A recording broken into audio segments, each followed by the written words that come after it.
In the brutal, relentless world of the wild, everything is usually a contest. It's a race to eat, a race to mate, and a race to not become someone else's dinner. But then, there's the capybara. Imagine being so fundamentally relaxed that a prehistoric killing machine like a caiman, an animal that has survived 5 mass extinctions, looks at you and thinks, "Yeah, I'm not gonna eat that guy. We're cool." This isn't just luck. This is the capybara way. They are the world's most successful diplomats, the undisputed kings of unbothered, and the only creatures on Earth that seem to have successfully opted out of the food chain's drama. But how did a 150-pound rodent from the South American wetlands become a global icon of peace? How did they go from the riverbanks of the Amazon to the hot springs of Japan and the front pages of the internet? Today, we're going beyond the memes to look at the science, the psychology, and the absolute legendary energy of the capybara. If you've spent any time online, you've seen the interspecies friendship clips. It's the capybara's most famous trait. They are the ultimate friend to all. But have you noticed that they aren't just hanging out? They are being used as furniture. Scientists call this interspecies gregariousness, but we prefer the sofa effect. There is something about the physical build and the behavioral stillness of a capybara that makes every other animal feel safe. For birds, the capybara is a walking buffet of ticks and insects. For monkeys, they are a warm, stable lookout tower. Even for domestic animals like dogs and cats, the capybara is a giant, breathing pillow. But it goes deeper than just being a comfortable seat.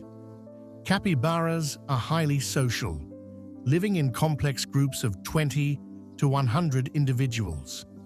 Within these groups, they practice communal parenting, a capybara kindergarten, if you will. This high level of internal social intelligence seems to bleed over into how they interact with other species. They have a biological vibe that radiates security. In the wild, animals are hyper-attuned to stress. If the capybara is relaxed, the entire area is considered a green zone. They are, quite literally, the safety inspectors of the wetlands. To understand the chill, we have to look at the build. The capybara is the world's largest rodent, but they are essentially maxed-out guinea pigs. Evolution took the guinea pig blueprint and decided to turn it into a semi-aquatic tank. First, look at their face. Their eyes, ears, and nostrils are all perfectly aligned on the very top of their skull. This is the hippo strategy. They can stay 95% submerged in water, invisible to land predators, while still breathing and watching the world. They are the masters of the periscope life. And then there are the teeth. Like all rodents, their incisors never stop growing. They have to constantly chew on aquatic plants and bark to wear them down. If they stopped chewing, their teeth would eventually grow through their own skulls. This constant work is perhaps why they seem so focused. But here's the most fascinating part of their survival. They are caecotrophs. This is a polite way of saying they eat their own morning droppings to redigest nutrients. It sounds gross, but it's actually a hyper-efficient way to get every ounce of energy out of a low-calorie grass diet. When you see a capybara sitting perfectly still for 6 hours, they aren't just being lazy. They are running a highly complex internal biological factory. They are the ultimate efficiency machines. Let's address the million-dollar question. Why aren't they just an easy snack? A 150-pound rodent is a lot of protein for a jaguar or an anaconda. The answer lies in the predatory trigger. Most prey animals, like deer or smaller rodents, are twitchy. They have high-energy, nervous movement. That movement triggers the chase reflex in a predator's brain. A capybara, however, has evolved a strategy of aggressive stillness. By not running, by not panicking, and by simply existing in a state of total neutrality, they often fail to trigger that hunting instinct. It's a form of behavioral camouflage. If you don't act like a victim, the predator often doesn't treat you like one. Furthermore, capybaras are surprisingly fast. On land, they can hit 22 miles per hour, as fast as a professional athlete. Predators know that a healthy capybara is actually a difficult, high-effort hunt. So, they often decide that sitting next to the boring giant rodent is easier than trying to catch it. It's a peace treaty, written in the language of energy conservation. While their biological home is the Amazon, their spiritual home might just be Japan.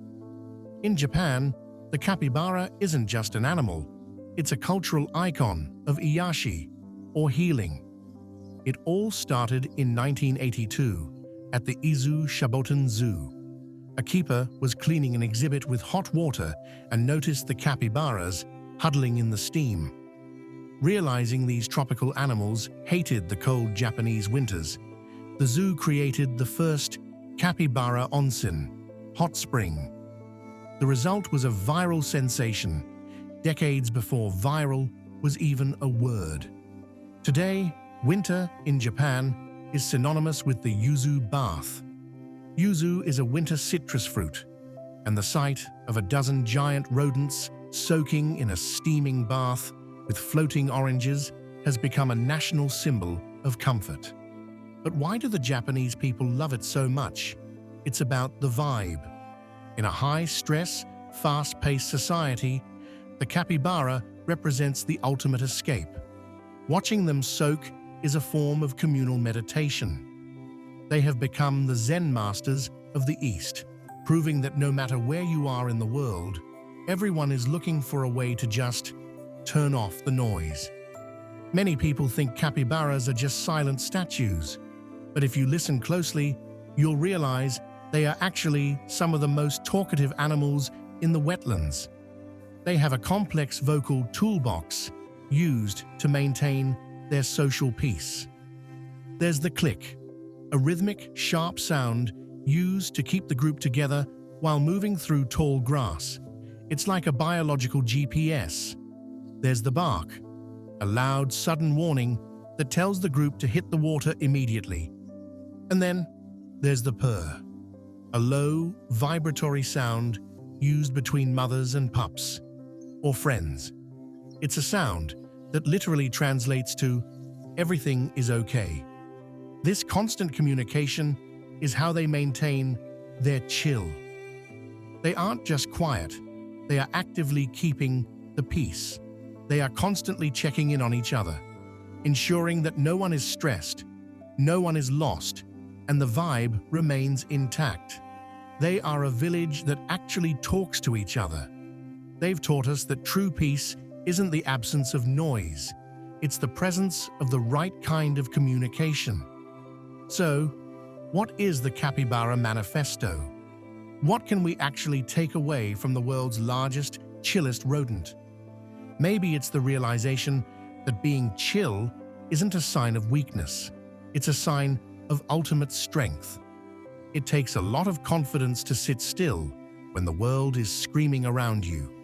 It takes a lot of power to be the one who doesn't react, who doesn't bite back, and who simply offers a seat to anyone who needs it. The capybara has won the game of life. They have no natural enemies that they can't outsmart with boredom. They have friends in every corner of the animal kingdom. And they have a global fan base that finds peace just by looking at them.